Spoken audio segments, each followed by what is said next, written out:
Dear students, कैसे हैं आप लोग। I am Maria Sakhawat from Kingway group of schools. आज हम क्लास 7 का कंप्यूटर का समर पैक सॉल्व कर रहे हैं। चैप्टर नंबर 1 का लेक्चर नंबर है 2।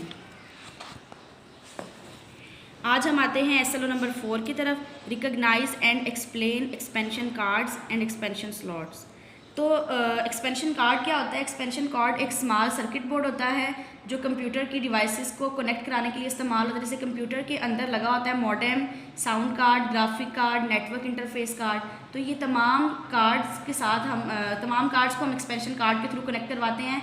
और एक्सपेंशन कार्ड का इस्तेमाल हम क्यों करते हैं? क्योंकि कंप्यूटर की कैपेबिलिटी को इन्हांस करने के लिए हम एक्सपेंशन कार्ड का इस्तेमाल करते हैं। एक्सपेंशन कार्ड जो हैं उनकी 4 टाइप्स हैं, जैसे कि sound card, graphic card, network interface card और मॉडेम। तो अब आते हैं एक्सपेंशन स्लॉट की तरफ। तो एक्सपेंशन स्लॉट एक सॉकेट है, एक स्विच कह लें मदरबोर्ड के ऊपर, जिसके ऊपर हम एक्सपेंशन कार्ड को लगा सकते हैं। तो एक्सपेंशन स्लॉट की भी 3 टाइप्स हैं, PCI peripheral component interconnection, ISA industry standard architecture, AGP accelerated graphic ports. तो ये भी कंप्यूटर की कैपेबिलिटी को इन्हांस करते हैं। तो ये SLOs आपको बुक के पेज नंबर 7 और 8 पे मिलेंगे और टॉपिक है expansion cards and expansion slot. तो आते हैं MCQs की तरफ। Choose the right answer. Expansion card are inserted into. जैसे मैंने आपको बताया कि जो एक्सपेंशन कार्ड है वो हम एक्सपेंशन स्लॉट के ऊपर लगाते हैं, तो इसका राइट आंसर है expansion slot. Why did you choose this answer? Because this is the correct answer. आगे ही आपने MCQs कर लेने हैं।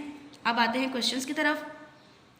List name of different expansion card. तो एक्सपेंशन कार्ड 4 तरह के, जैसे मैंने आपको बताया, network interface card, sound card, graphic card, modem card. और बाकी ये क्वेश्चंस आप कर लीजिएगा।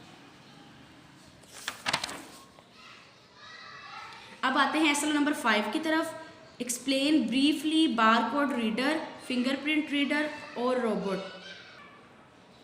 बारकोड रीडर क्या है बेटा? सबसे पहले तो आपको पता होना चाहिए कि बारकोड क्या है। जब हम कोई भी चीज़ परचेज़ करते हैं, कोई भी प्रोडक्ट लेते हैं, तो उस प्रोडक्ट के ऊपर लाइंस बनी होती हैं, लाइट डार्क लाइंस होती हैं, उनमें वाइट स्पेसेस होती हैं और वो स्पेसेस डिफरेंट विड्थ की होती हैं, ठीक है। और हर बारकोड का एक यूनिक नंबर होता है जो कि UPC कहलाता है, यानी कि यूनिवर्सल प्रोडक्ट कोड।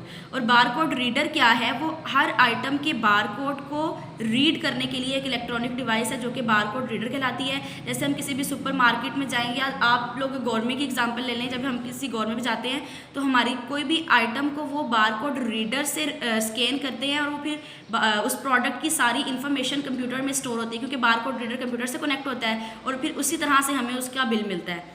और अब आते हैं फिंगरप्रिंट रीडर। तो फिंगरप्रिंट क्या होता है? फिंगरप्रिंट के बारे में आपको पता होना चाहिए कि फिंगरप्रिंट थंब इंप्रेशन को कहते हैं। और फिंगरप्रिंट रीडर क्या है? हमारे थंब इंप्रेशन को रीड करने के लिए एक डिवाइस है जो फिंगरप्रिंट रीडर कहलाती है। और इसका इस्तेमाल हम क्यों करते हैं? जैसे सिक्योरिटी सिस्टम के लिए या क्रिमिनल्स की इन्वेस्टिगेशन के लिए हमें फिंगरप्रिंट रीडर की ज़रूरत पड़ती है। उसके बाद आ गया है रोबोट। रोबोट क्या है? एक कंप्यूटर कंट्रोल मशीन है जो कि बिल्कुल ह्यूमन लाइक स्किल्स इसमें पाई जाती हैं और बिल्कुल अपने इन्वायरमेंट को फील करती है और फिर उस इन्वायरमेंट के हिसाब से इन्फॉर्मेशन को गैदर करती है। और रोबोट से हम बहुत सारे काम करवा सकते हैं, जैसे हम डोमेस्टिक पर्पज़ के लिए रोबोट्स को यूज़ करते हैं, या फिर किसी रिसर्च के लिए या मेडिसिन के लिए, या किसी इंडस्ट्री में हम जैसे वर्कर्स से, एम्प्लॉयज़ से काम कराते हैं, इस तरह हम रोबोट से भी काम करा सकते हैं। ये SLOs आपको बुक के पेज नंबर 9 पे मिलेंगे। टॉपिक है हमारा कटिंग एज टेक्नोलॉजीज़। तो आते हैं एक्टिविटी की तरफ। Visit a market and pick the different products that you want to purchase, soap, toothpaste, shampoo, chocolate. Note down the barcode of these products, identifying meaning of their different parts. तो ये barcode का मैंने आपको class में भी करके बताया था। तो अभी मैं आपको बुक का पेज नंबर 9 रेफर करूँगी, बुक के पेज नंबर 9 पे। इसी तरह से जो आपको 4 आइटम्स बताई गई एक्टिविटी पे, आप उनमें से कोई भी 2 आइटम्स का बारकोड ले सकते हैं। वो बारकोड आपने यहाँ अपनी एक्टिविटी में बनाना है। और जैसे मैंने आपको मेथड बता दिया था कि दरमियान वाली जो लाइंस होती हैं, इन लाइंस के लेफ़्ट और राइट दोनों साइड पे 5-5 डिजिट सेपरेट करने हैं। 5 डिजिट सेपरेट करने के बाद बाकी रिमेनिंग डिजिट्स का अलग ग्रुप बना लेना है। और इधर से भी 5 डिजिट सेपरेट करने के बाद बाकी रिमेनिंग का अलग से ग्रुप बना लेना है। और इसके इस तरह से आपने नाम लिखने के, ये चेक डिजिट है, प्रोडक्ट कोड है, मैन्युफैक्चरर कोड है या नंबर सिस्टम है। कोई भी 2 प्रोडक्ट्स इनमें से, सोप, टूथपेस्ट, शैम्पू, चॉकलेट, इनमें से कोई भी 2 प्रोडक्ट्स को आपने दरमियान में लाइन लगा के बार कोड बनाना है, एज इट इज़ नंबर बनाना है और इसी तरह से आपने उन नंबर्स को सेपरेट करना है। तो आते हैं MCQs की तरफ।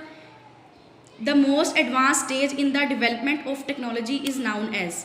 कटिंग एज टेक्नोलॉजी है जो सबसे मोस्ट एडवांस टेक्नोलॉजी है, जिस तरह हमने ये बारकोड रीडर, फिंगरप्रिंट रीडर और रोबोट पढ़े। इस तरह से आप ये सारे एमसीक्यू सॉल्व कर लीजिएगा।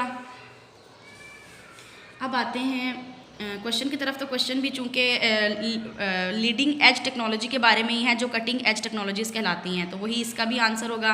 और इसके अलावा ये इसके रोबोट्स के यूजेस हैं, जैसे मैं आपको बता चुकी हूँ।